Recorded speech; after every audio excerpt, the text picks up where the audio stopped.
एक जंगल में साधु नामक मुनि रहते थे। उन्होंने तप करके बहुत सी विद्या हासिल की। एक दिन ध्यान लगाने के बाद जब उनकी आंखें खुली तो उनके हाथ में आसमान से एक गिलहरी आ गिरी। वह गिलहरी खून से लथपथ थी क्योंकि वो चील के पंजों से छूटकर मुनि के हाथ में आ गिरी थी। गिलहरी मौत के डर से कांप रही थी। मुनि को उसके ऊपर दया आ गई। उन्होंने सोचा क्यों न इसे अपनी विद्या से अपनी बेटी बना लूं। मेरी पत्नी कब से संतान प्राप्ति की चाह रख रही है, लेकिन उसके भाग्य में संतान है ही नहीं। अब यह बात बताकर उसे दुखी करने की जगह कुछ साल इस गिलहरी को ही बेटी बनाकर उसे सौंप देता हूँ।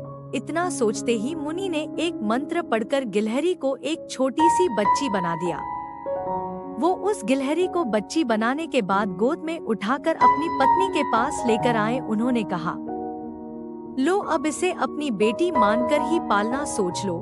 भगवान ने तुम्हारी सुन ली है। मुनि की पत्नी छोटी बच्ची देखकर खुश हो गई। अब गिलहरी से बच्ची बनी लड़की मुनि के घर में बड़े लाड प्यार से पलने लगी। मुनि की पत्नी ने कुछ दिनों के बाद बच्ची का नाम वेदांता रखा। मुनि और मुनि की पत्नी दोनों ने बड़े प्यार से वेदांता को पाला। मुनि को बहुत खुशी थी कि उसकी पत्नी को अपनी ममता लुटाने के लिए एक बेटी मिल गई। कुछ समय के बाद उसकी परवरिश में मुनि भूल ही गए कि वो एक गिलहरी है। वेदांता को मुनि ने अच्छी पढ़ाई लिखाई करवाई। देखते ही देखते वेदांता 16 साल की हो गई। अब मुनि की पत्नी को अपनी सुंदर बेटी की शादी करवाने की चिंता होने लगी। उन्होंने यह बात मुनि से की। अपनी बेटी की तरफ देखते हुए मुनि को भी लगा कि इसका अब विवाह हो जाना चाहिए। मुनि ने अपनी पत्नी से कहा कि तुम चिंता मत करो, मैं इसके लिए योग्य वर ढूंढ लूंगा। मुनि को लगा कि मेरी बेटी बहुत सुंदर है और उसकी शिक्षा दीक्षा भी अच्छी हुई है, इसलिए उन्होंने अपनी सिद्धि से सूर्य देव को पुकारा। सूर्य देव ने मुनि को प्रणाम करके बुलाने की वजह पूछी। तब मुनि ने कहा, मेरी बेटी विवाह के योग्य हो गई है। मैं चाहता हूँ कि आप इसके पति बने। सूर्य देव ने कहा, आप एक बार अपनी पुत्री से पूछ लीजिए, अगर उसे मंजूर है तो मेरी तरफ से भी हाँ है। तब वेदांता बोली, पिताजी यह बहुत गर्म है, मैं इनके पास नहीं जा पाऊंगी और ना ही इन्हें देख पाऊंगी। मुनि ने वेदांता से कहा, कोई बात नहीं, हम दूसरा वर देख लेंगे।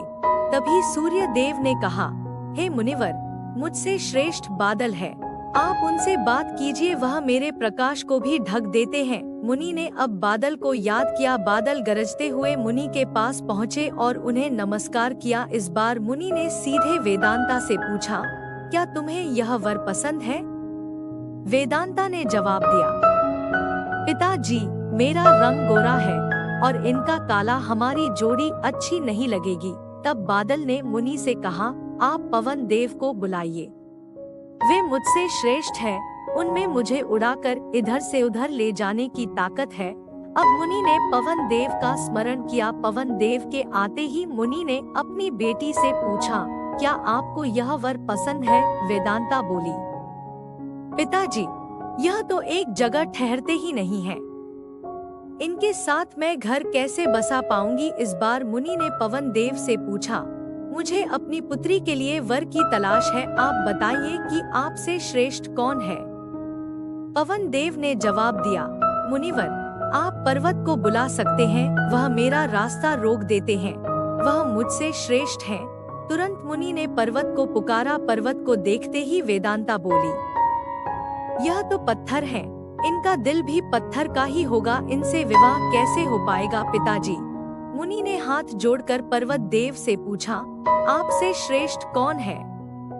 पर्वतराज ने जवाब दिया, हे मुनि, चूहा मुझ में छेद कर देता है, इस आधार से वह मुझसे श्रेष्ठ है। इतना कहते ही पर्वत देव के कान से चूहा नीचे कूदा। वेदांता ने जैसे ही चूहे को देखा, वह खुशी के मारे उछल पड़ी। उसने कहा, पिताजी यही मेरा वर बनना चाहिए, मुझे यह पसंद है, इनकी पूंछ कान सब कुछ कितना प्यारा है। मुनि ने सोचा, अहो, मैंने एक गिलहरी को मंत्र विद्या से इंसान तो बना दिया, लेकिन इसका दिल अभी भी गिलहरी वाला ही है।